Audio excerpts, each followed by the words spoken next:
Je vais dans un premier temps laisser la parole aux différents ministres interpellés sur des questions précises pour apporter les réponses. Je commencerai par le ministre du Commerce, de l'Industrie et de l'Artisanat. Je voudrais qu'on soit... Je voudrais qu'on soit vraiment bref, parce que je pense que ça fait déjà plusieurs jours que les jeunes sont en réunion, et il est déjà 15 heures, je suis sûr qu'ils ont faim aussi. Donc, si on peut accélérer, ça sera bien. Merci, Excellence, Monsieur le Président du FASO. Je voudrais dire qu'un certain nombre de préoccupations ont été soulevées qui ont un lien avec l'entrepreneuriat, les questions donc de financement, les questions d'unité industrielle, les questions de formation. Et je vais résumer parce qu'il y a des questions en fonction donc des régions qui se recoupent et les uns et les autres pourront normalement se retrouver à l'intérieur.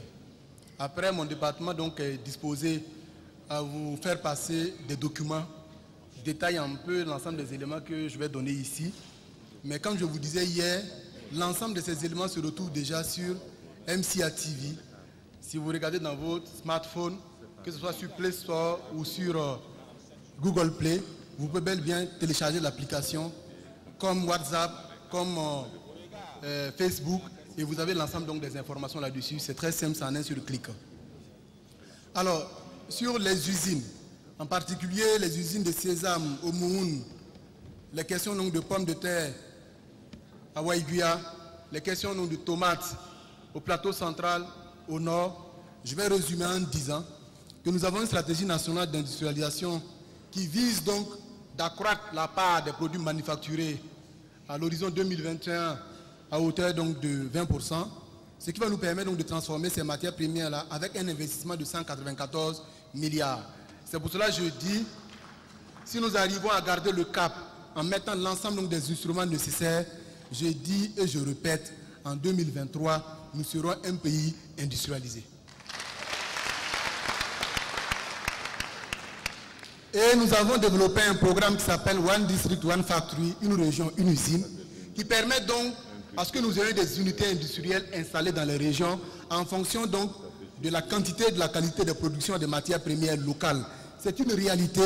Désormais au Burkina Faso, on sait exactement quelle usine il faut mettre dans telle région et pourquoi pas ici et là, pour éviter effectivement l'ensemble des débats politiques autour. C'est une question définitivement réglée par le PNDS et nous allons donc naviguer avec un document suffisamment clair. C'est pour cela que nous ne pouvons pas continuer à consommer des chips alors qu'on peut en faire avec la pomme de terre de Waïguia. C'est pour cela que le sésame sera transformé comme il est prévu donc dans ce programme. Et là encore, nous allons partager l'ensemble des documents nécessaires. Pour les entreprises déjà existantes, où des difficultés sont constatées, notamment la SN Sosuco, la minoterie de Banfora et tout le reste, première chose, le bureau national, le bureau de restructuration et de mise à niveau est en train donc de les accompagner pour se mettre à niveau, pour s'équiper davantage. Au niveau donc de la minoterie, la chaîne de blé est entièrement rénovée, il reste donc la maïserie et là nous allons continuer aussi dans ce sens. Pour la RCN Sosico, je peux vous rassurer qu'avec l'ensemble donc des mesures qui ont été prises en matière donc pour protéger l'industrie nationale sur instruction du président du FASO, désormais ces unités d'huile, de sucre et tout le reste seront désormais préférées avant donc la commande internationale pour éviter que les importations abusives viennent donc déjouer le plan d'industrialisation. Déjà, je prends l'engagement ici que nous pourrons faire un point en octobre et vous verrez qu'il n'y aura plus de carreaux de sucre à SN Sosico ni d'huile à la SNCTEC. C'est un engagement ferme et on pourra faire le bilan. Et de manière précise, il sera construit à Goursi, à Yako et à Waïguia des unités donc de pré-traitement donc de la tomate. Le 23, les financements sont déjà acquis avec Exim Bank N et la BIDC. Le 23, nous recevons donc les entreprises indiennes qui vont travailler en joint venture avec les entreprises burkinabées. Je parle du 23 septembre. Les maires ont déjà délibéré dans les conseils municipaux, nous avons les terrains. Donc c'est un processus qui est en cours parce que nous avons 8 millions d'euros pour le faire. Il n'y a pas d'inquiétude, c'est un problème donc de temps, de travail pour sortir les unités industrielles de terre. En ce qui concerne la protection donc, des jeunes contre les boissons frélatées, c'est sans commentaire.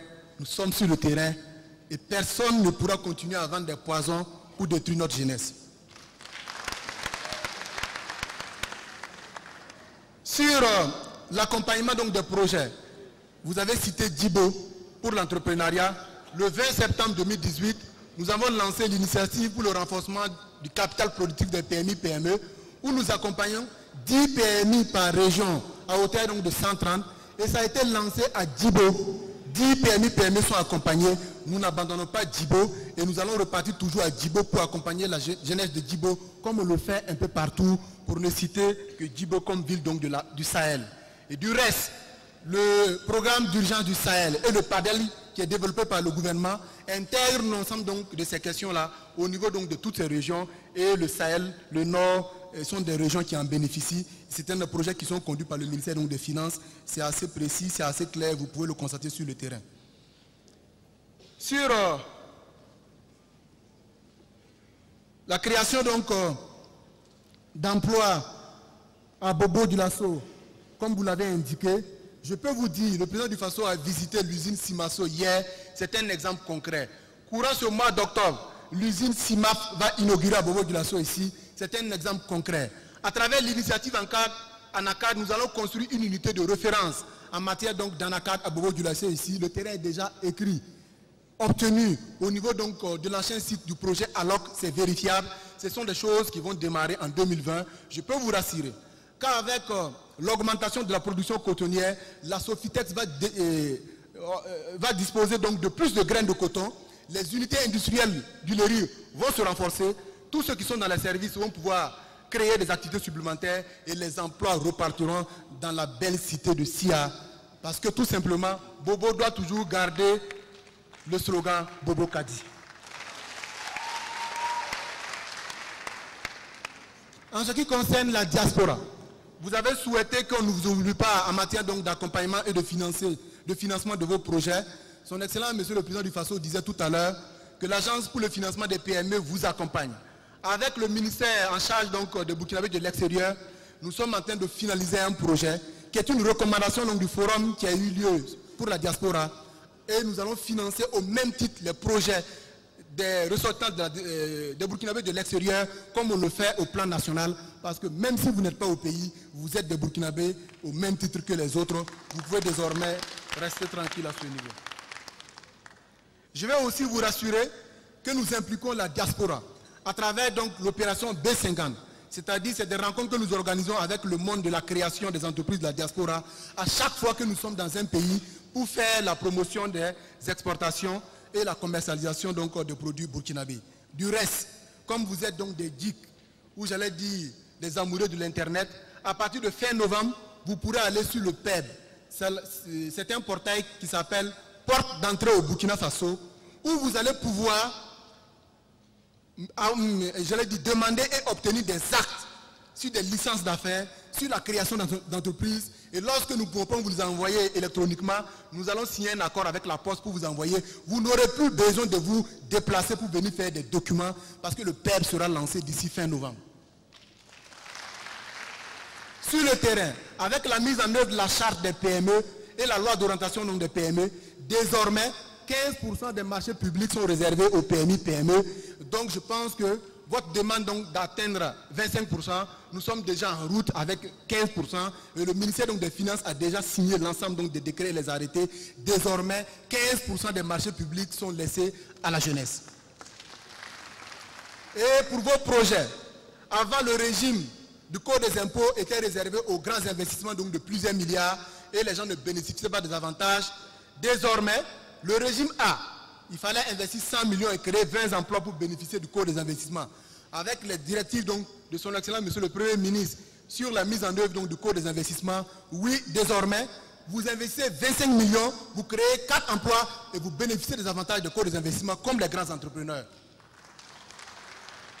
Enfin, pour les garanties, je vais vous rassurer que la SOFIGIV, la Société donc financière de garantie interbancaire, où l'État s'implique et fait donc des appuis budgétaires, a étendu ses activités. Elle ne fait pas uniquement que de la garantie pour les investissements, elle accompagne aussi dans les marchés, dans la réalisation donc des marchés que vous obtenez, et l'enveloppe a agrandi. Vous pouvez compter sur la SOFIGIV donc pour les financements. Du reste, la Chambre de commerce prévoit de lancer bientôt la SAFIM, qui est une structure donc de microfinance pour vous accompagner. Et je pense que l'ensemble donc des choses qui sont prévues en direction de la jeunesse sont garanties. Je vais terminer en disant que, même si je ne rentre pas donc dans les détails, vous voyez très bien qu'il y a une dynamique qui est amorcée avec l'axe 3 du PNDS qui concerne tout ce que vous avez dit ici, qu'il y a une dynamique qui est enclenchée pour que la jeunesse puisse réellement être le présent et aussi l'avenir, qu'il y a une dynamique qui est engagée pour que les jeunes que le président fait confiance ne déçoivent pas. Du reste, nous sommes obligés de prendre les bonnes décisions aujourd'hui parce que c'est nous qui serons ici demain et on reste debout pour un Burkina Faso debout. Je vous remercie.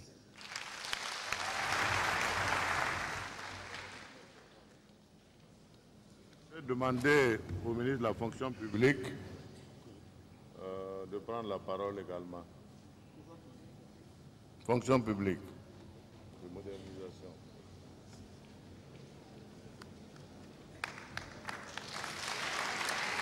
Merci, Excellence.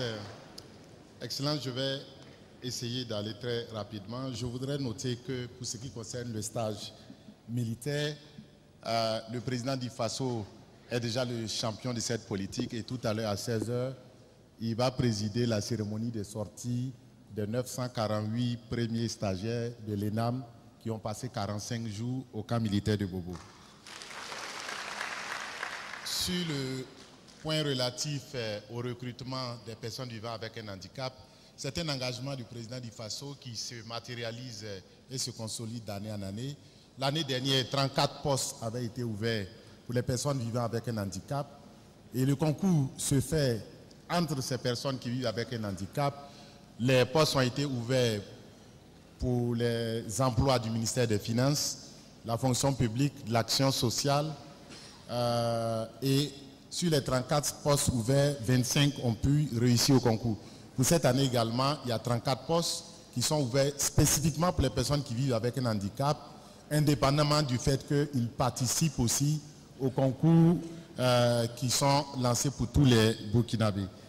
Pour ce qui concerne la mobilisation des jeunes pour la diaspora, je crois que le président du FASO aussi est leader sur cette question.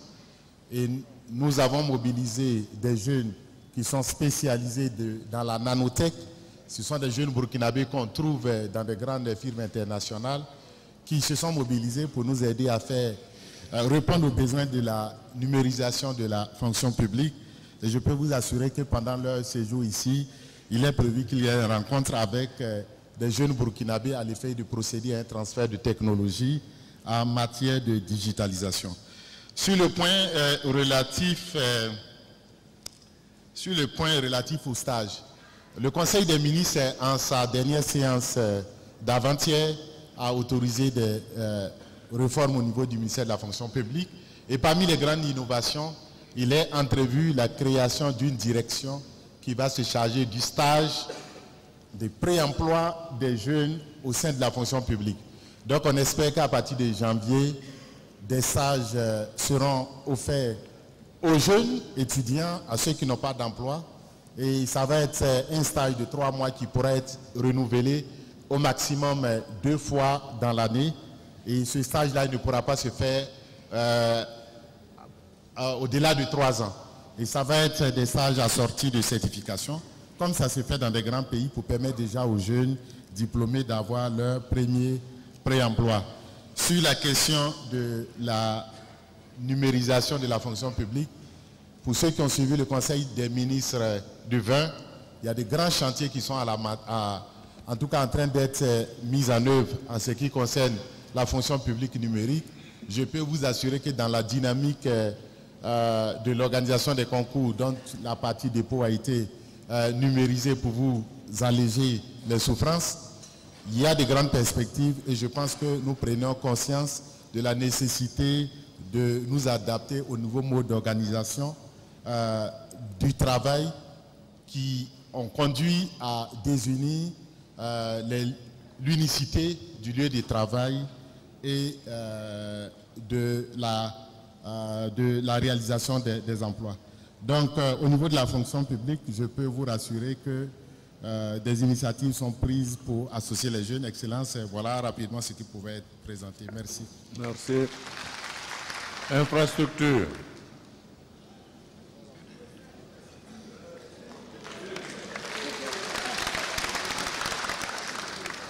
Merci, Excellence, Monsieur le Président du FASO. Je vais essayer d'être bref, étant bien noté que le programme d'accélération du désenclavement de notre pays produit des résultats concrets que chacun peut observer, même si, bien sûr, ce n'est pas encore arrivé.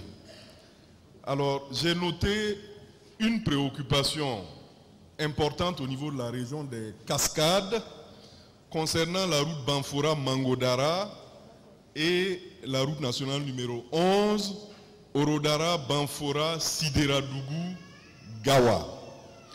Alors, je voudrais très respectueusement informer les jeunes de la région des Cascades que le 8 septembre dernier, j'ai reçu les chefs coutumiers de Karaborola, Tiefora, Mangodara, les maires de ces communes, des personnes ressources, et je leur ai donné les informations précises concernant la route Banfora-Mangodara, dont les travaux de réhabilitation vont démarrer à la fin de la saison des pluies.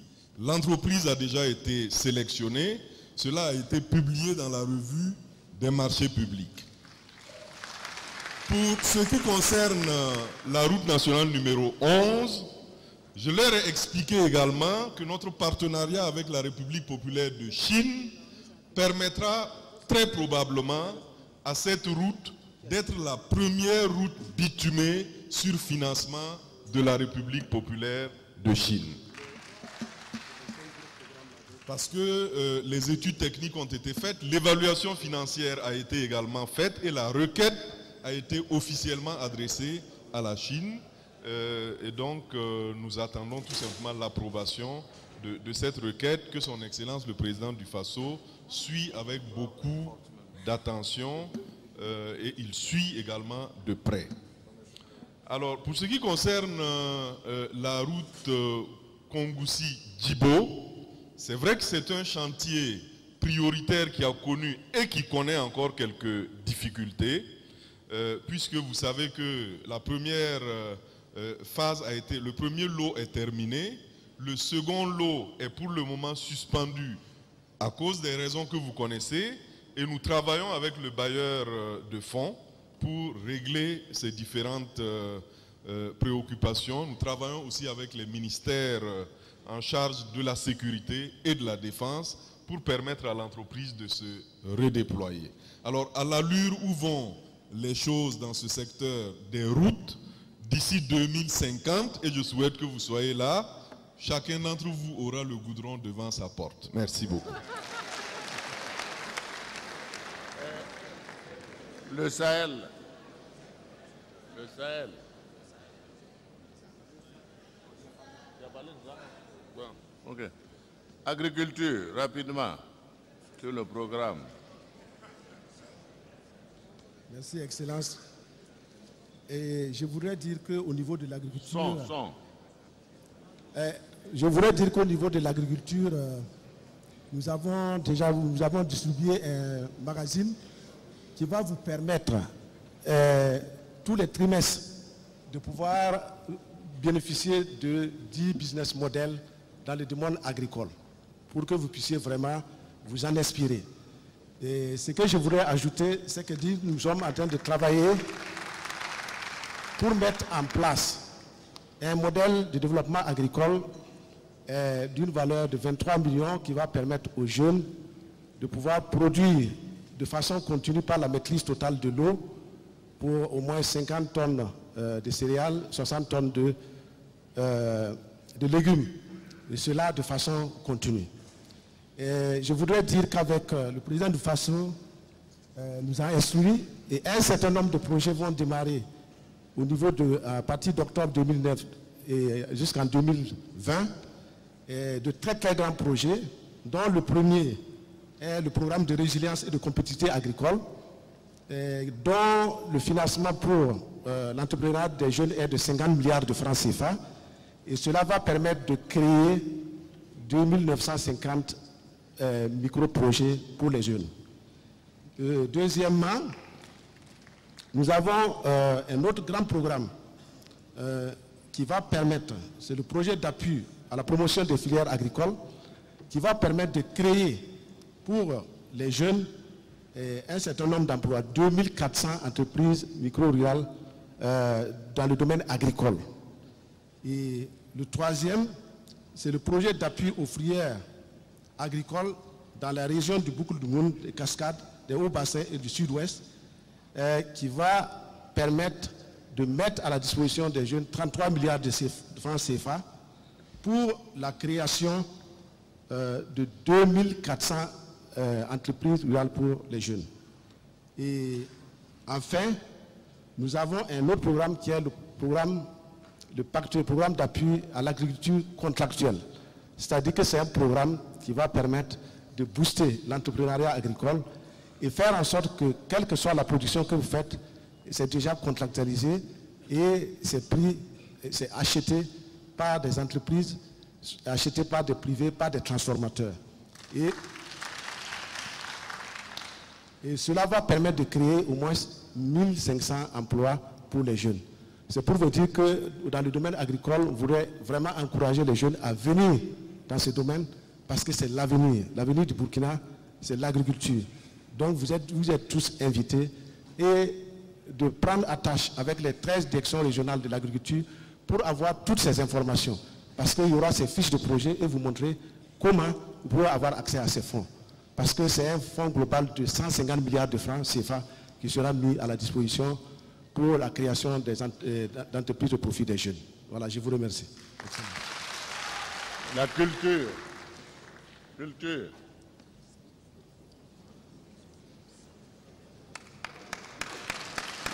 Merci, Excellence. La culture a reçu juste une question de la région du Sud-Ouest. Il s'agit de la promotion de la culture du tourisme dans cette région. Je dois dire qu'au niveau du ministère de la Culture, il existe un fonds de développement culturel et touristique qui est doté d'1 milliard de francs CFA, qui fonctionne depuis à peu près 3 ans. Et dans la région du Sud-Ouest, il y a des personnes qui en ont bénéficié. La seule condition, c'est que ce n'est pas un fonds à distribuer.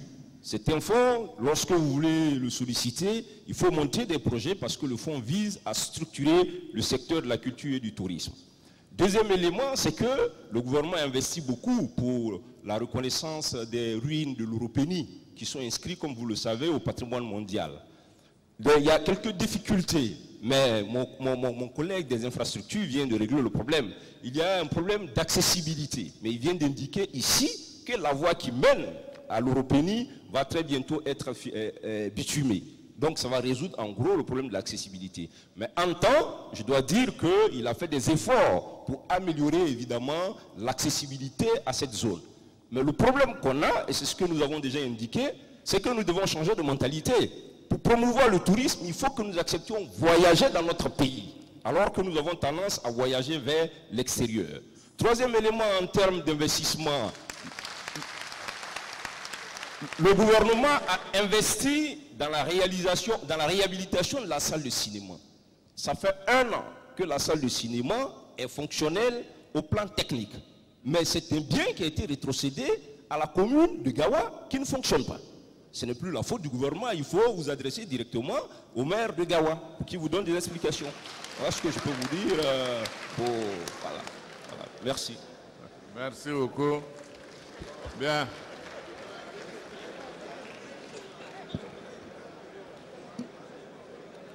Nous sommes au terme des réponses sur les questions qui sont des préoccupations qui ont été posées au niveau des différents ministères. Il est 15h10. Je ne veux pas rien rajouter, mais je voudrais simplement dire que j'ai pris bonne note des préoccupations qui ont été développées par un certain nombre de régions relativement aux questions des écoles professionnelles, aux questions des centres d'écoute, aux questions également qui ont été posées sur les unités industrielles. C'est une préoccupation également pour nous. Nous y travaillons et en tout cas je pense que nous ferons en sorte de sauvegarder les emplois de manière à ce que ces unités puissent s'agrandir et certainement recruter plus de jeunes dans leurs activités.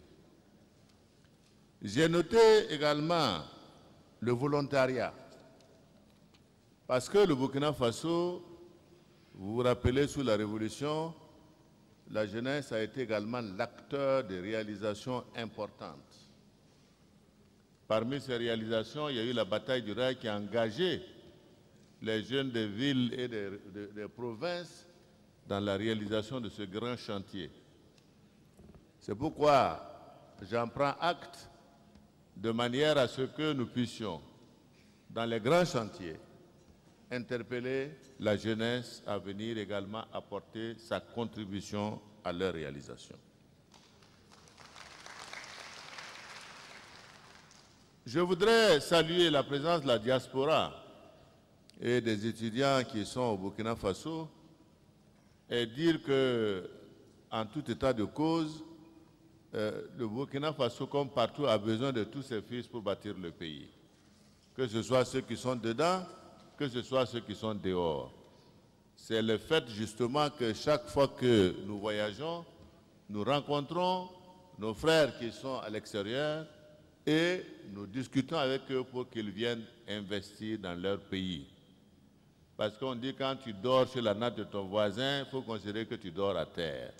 Donc c'est mieux de rentrer, d'investir et d'assurer un retour dans les moments, je dirais, les plus difficiles. Et je dois dire qu'au niveau de notre rencontre annuelle, qui va être maintenant tous les 2 ans avec la Côte d'Ivoire, il y a un fonds de financement qui est cofinancé par le Burkina Faso et la Côte d'Ivoire dans le cadre du TAC pour appuyer les projets des jeunes et des jeunes filles dans les différents pays. Donc c'est pour dire que même que cette mécanique également qui intègre, je dirais, la diaspora est déjà mise en cours. Sur le plan de la sécurité, il y a des questions également été posées. Comme je vous le disais tantôt, l'insécurité d'une part, les changements climatiques également d'autre part, amènent une pression qui fait qu'il y a une migration importante qui est quand même importante. De ce point de vue, aujourd'hui, avec les actions terroristes qui sont menées sur l'ensemble des sites, en ce qui concerne la migration interne, c'est quand même 370 000 personnes qui sont concernées. Donc il faut qu'on capitalise les chiffres pour voir un peu la gravité de la situation et il est évident que nous ne pouvons faire repartir les gens sur leur site que si nous assurons la sécurité de ces sites. Donc c'est important, c'est pourquoi je dis, en tout cas au niveau du gouvernement, les dispositions sont prises pour faire face, je dirais, à cette crise, je dirais, humanitaire importante. Nous bénéficions du soutien évidemment de la communauté internationale dans ce sens, mais l'objet doit être de travailler à sécuriser le pays pour permettre à ces personnes de regagner leur village. C'est leur souhait également de pouvoir retrouver leur champ